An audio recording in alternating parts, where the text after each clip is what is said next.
We are live. Welcome to the AgioCast channel.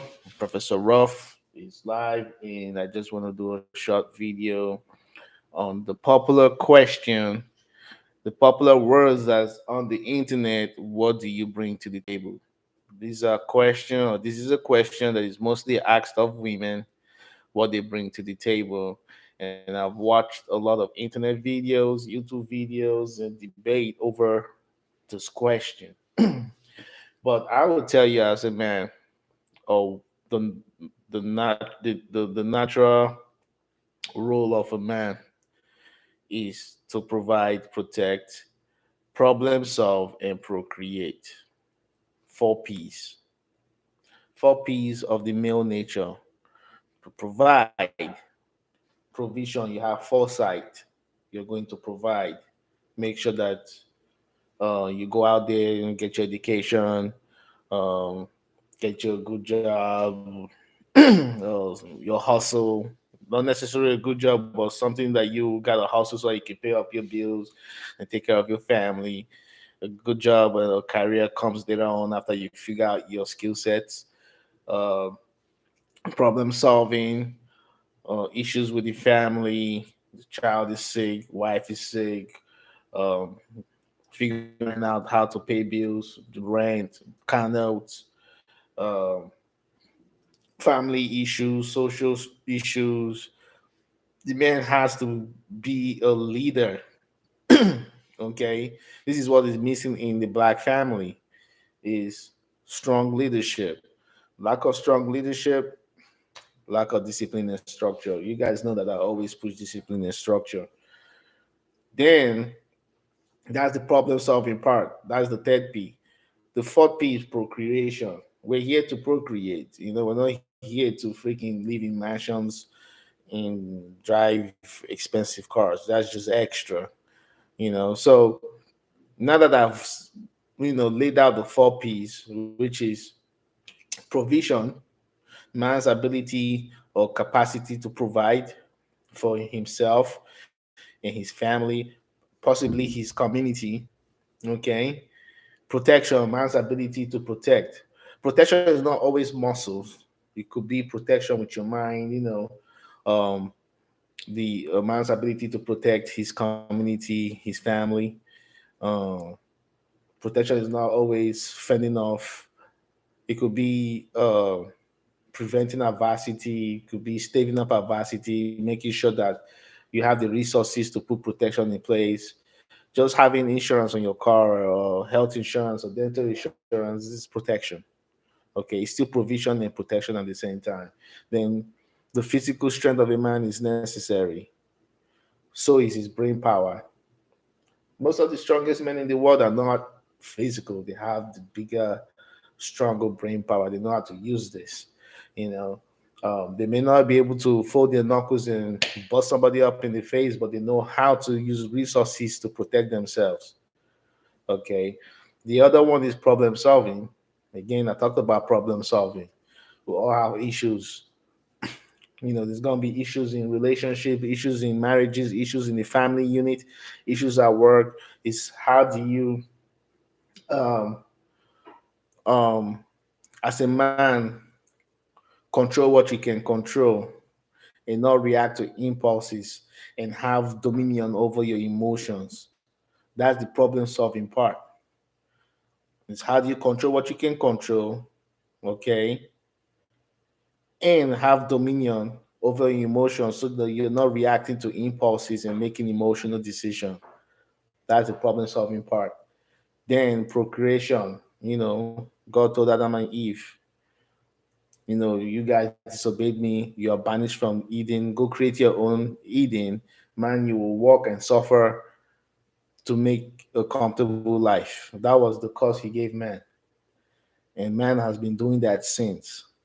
So Eve, when he created Eve for the sole purpose of Eve, for our sole purpose to help Adam maintain the garden. Then after they got kicked out, they had to go build their own garden. So Eve was a intricate part in building the garden. And when I mean garden, I'm talking about society right now. That Adam and Eve created and had Cain and Abel and all these other things. So anyway, I'm not gonna go straight into the Bible. So the question is, what do women bring to the table? And most often is they want to talk about the degrees. You know, they want to talk about the degrees. They want to talk about things that are not important. The money. They want to talk about the degrees and the money. They're not important. I just got off chatting with a female. Uh, okay.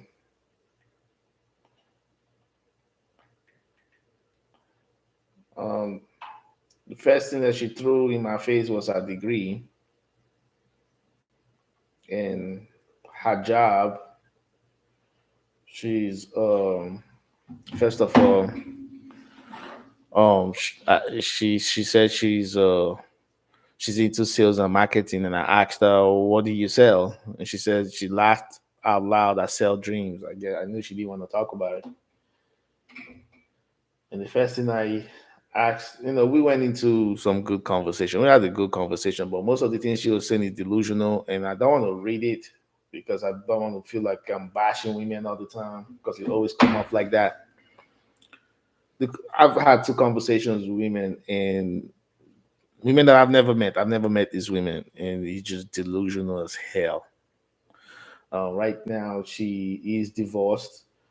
I think her divorce was final a couple of months back, and she's not looking to date. She's 39 years old, already have a child.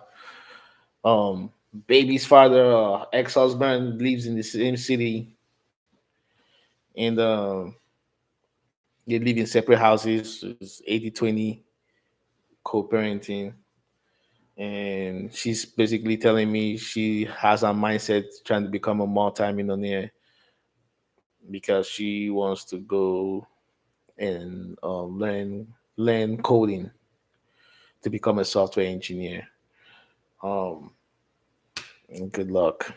I'm not saying dreams can come true, but come on, there's something about dreams and there's something about being realistic. But anyway, I'll leave that conversation there.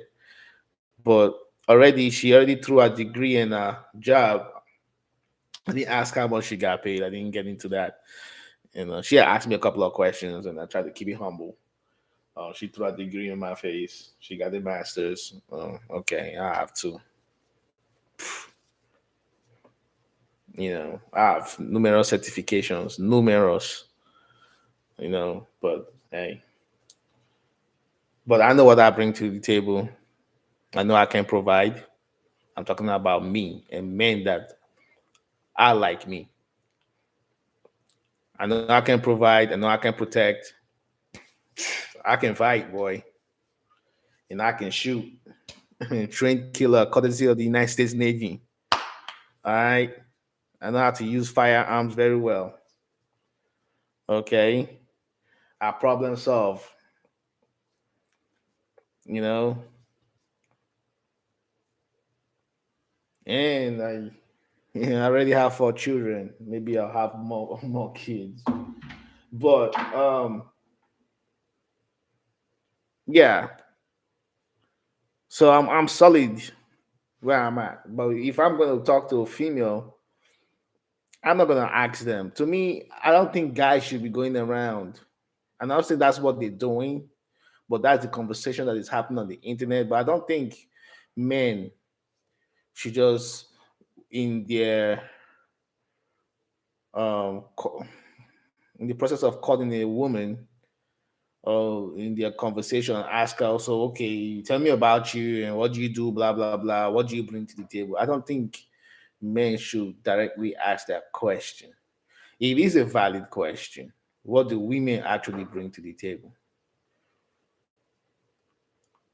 What women should bring to the table is not what they think they should bring to the table. Most women think they need to bring their degree and their job and how much they get paid at their job to the table.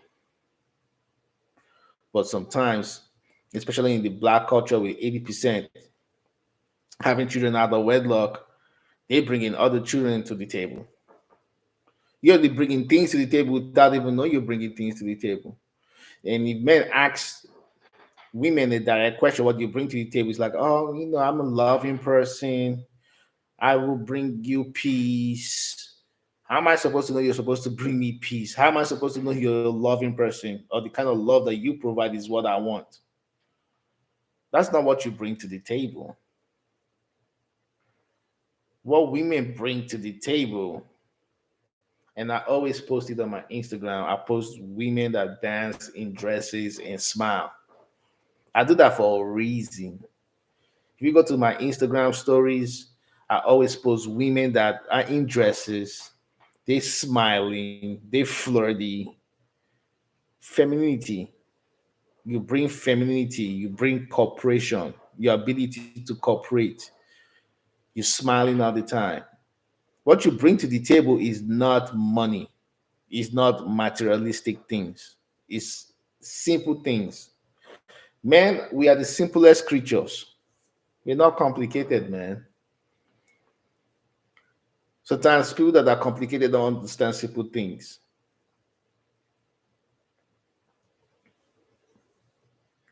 People with complicated and chaotic minds don't understand how simple things work. What you bring to the table is not money, it's not your degree, it's not your social status. I- I- what you're bringing to the table, you can't buy with money. You're bringing character to the table. You're bringing friendliness to the table. Just being friendly. Friendly, i.e., smile. These are the things that black women lack. Can't smile. I walk past black women every day at my job, or just even in the grocery store, and they just frowning, or they keep this face like I'm just supposed to just come talk to you, so you can cuff me for no reason, and you can feel some kind of way. No, you bring in cooperative attitude, you bring in submissiveness, and this goes to. Let me digress for a little bit. Submissiveness is not I'm bringing conditional submissiveness. It's only if he can pay my bills or take care of me, I can submit to him. No, that mindset is really flawed, and men should not tolerate that kind of mindset. That's called conditional submissiveness attitude. Women, you are submissive at your job. If you go to work and you clock in and you sit down and you perform all the tasks that you're supposed to do, not the task that was assigned to you by your supervisor, you're already submissive. So if you can be submissive at your job to earn your little paycheck, then you should know how to be submissive to your man at home.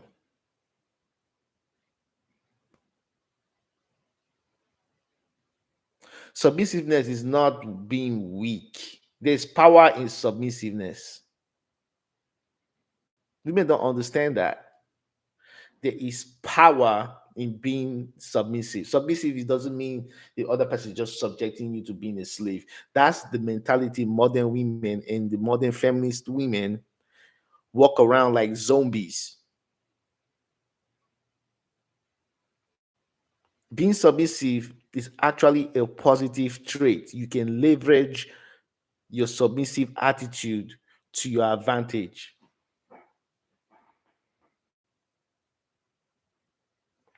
Again, women, you can leverage being submissive, having a submissive attitude, having a friendly and cooperative attitude to your advantage. A man will kill for that.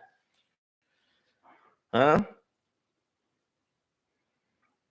But the modern woman, the modern day American woman or westernized women think submissiveness is being an indentured slave, a life of servitude. So you guys want to become independent instead of being interdependent. Independent, I don't need no man kind of attitude. You can't tell me what to do. You ain't my daddy. Man, I can't tell you for years in my dating life what I've gone through in seeing this kind of attitude.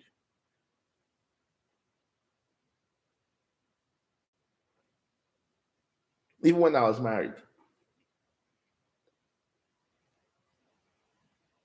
Why would a man go out into the world and risk his life? And I'm not saying women are not working, women are working.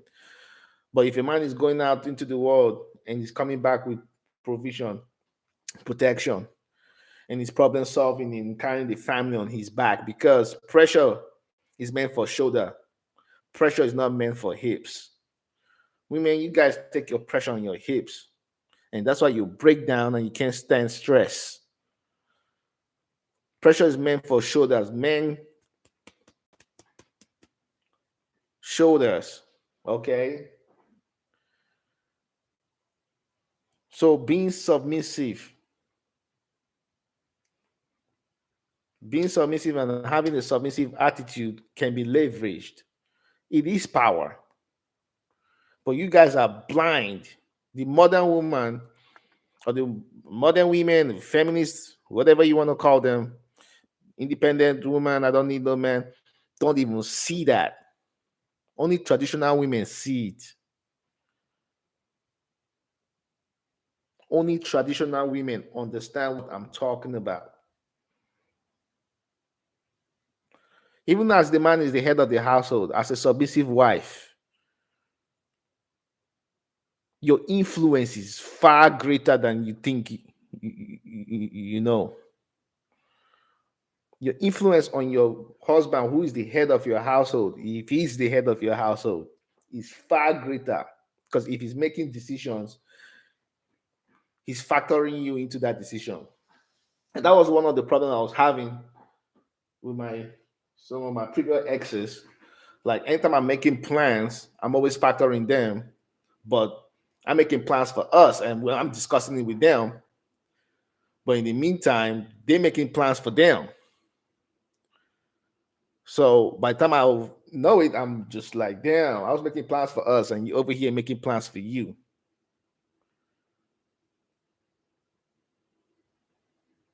I don't need you. What has the pandemic taught us? Men, you need men. Women, you need men. We need each other.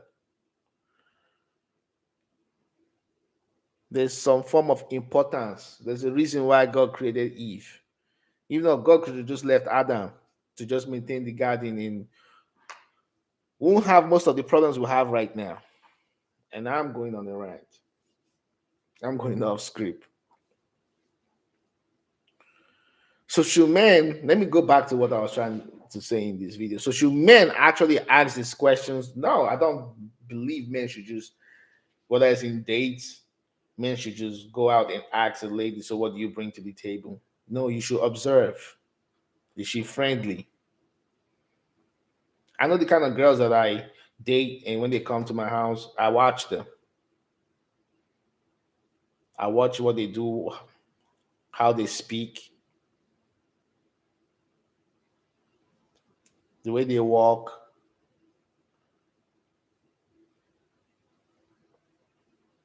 If I'm washing dishes and if I'm washing dishes, trying to clean up, the over there sitting on my couch, crossing their legs and watching movies. I watch all those things. Get off my freaking bed without dressing it. If I ask you for help, hey, can you um help me, you know, vacuum while I do this over here? Like you tell me you're tired, you're stingy with the sex. These are the things you need to watch out for. Then that's how you know what she brings to the table. Man, you just need to observe her. And when you're asking questions, don't ask direct questions, ask open-ended questions. Don't ask close-ended questions, ask open-ended questions.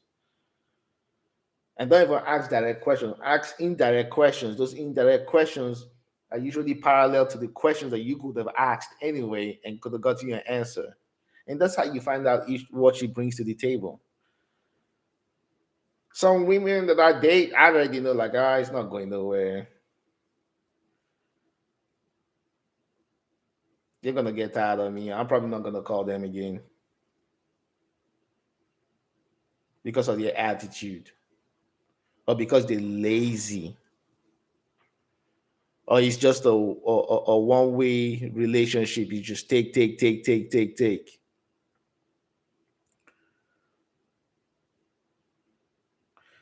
Another advice that I'll give men is, if you, especially, this is why I hate online dating. What I don't meet women online. Um, Another thing again is, if a woman give you an indication that she's not that into you and you force yourself on her, she's gonna use you. She's gonna lead you on. And when she's tired of you, she's gonna ghost you. So if a woman doesn't show interest in you, just take your rejection and just walk with your head high and move on to the next. Man, we get rejected every day, and that's fine. Rejection does not only come when we try to talk to a woman and she curves us. Rejection means, hey, that promotion I didn't get.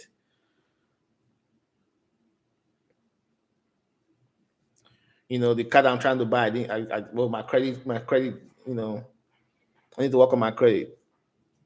Oh, rejection comes in all different forms. It's how you handle it, and this go back to being a problem solver and controlling what you can control and having dominion over your emotions.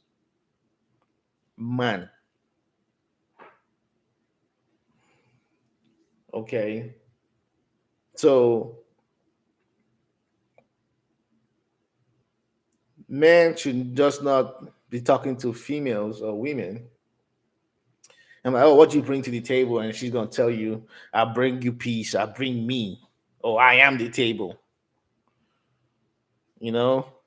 No, you just gotta observe her behavior, character. It's not the degrees. It's not her job. This lady over here talking about, oh, she divorced her husband because she really wants to focus on herself and she wants to be a multi-millionaire. Okay, good luck. You're 39 years old.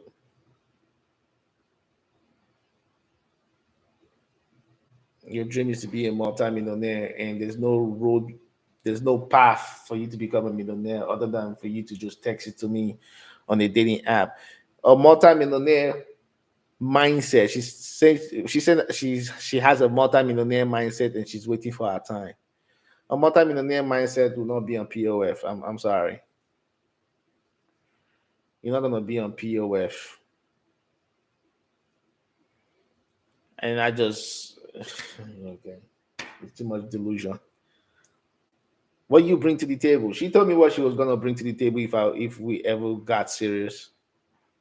Delusion. Fine lady. She's average looking, but she's cute in the face. I always have suspicion anytime they take a picture from their breast up. You don't get to see the lower side. I'm no, no bueno. If I ever even try to do a meet and greet, you're gonna have to send me a full picture of you. Um. Anyway, maybe I will read the text message, the conversation in another video. Another video. I'm trying to do a video with the title called "Delusion at the All-Time High." And I'm sorry, she sounds like a nice lady, but I might have to use her as an example. I'm just gonna not mention her name or show her picture. And I think there's another one too that I'm going to talk about in my next video. But anyway, The question is, what do you bring to the table? Should men ask or should men observe? I believe men should just observe. You'll get your answers by observing, and you can just know if that lady is for you or not, and you can just make your decision whether to end whatever is going on and head for the hills or continue with what she actually is bringing to the table. So it's just not ask about what she's bringing to the table because they don't even know what they're bringing to the table.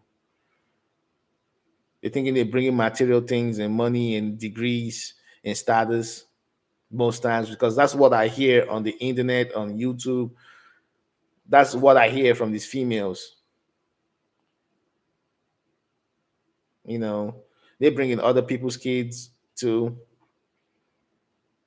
You know, even meeting a female with just one child from one father is rare.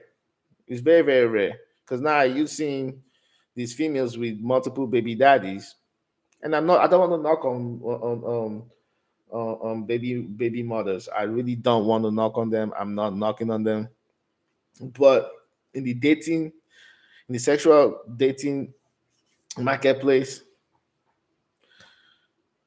you guys have no leverage, man. And most of those kind of females, I know women that are not like that. So let me just first of all make that disclaimer because I don't want to hurt people's feelings. But I'm talking about the ones I'm seeing on dating sites. Um, most of these women just want this out of the world experience, man. It's ridiculous. I mean, ask them what you bring to the table. Well, I bring peace. You bring peace with three children from three other men. You know, boy, no.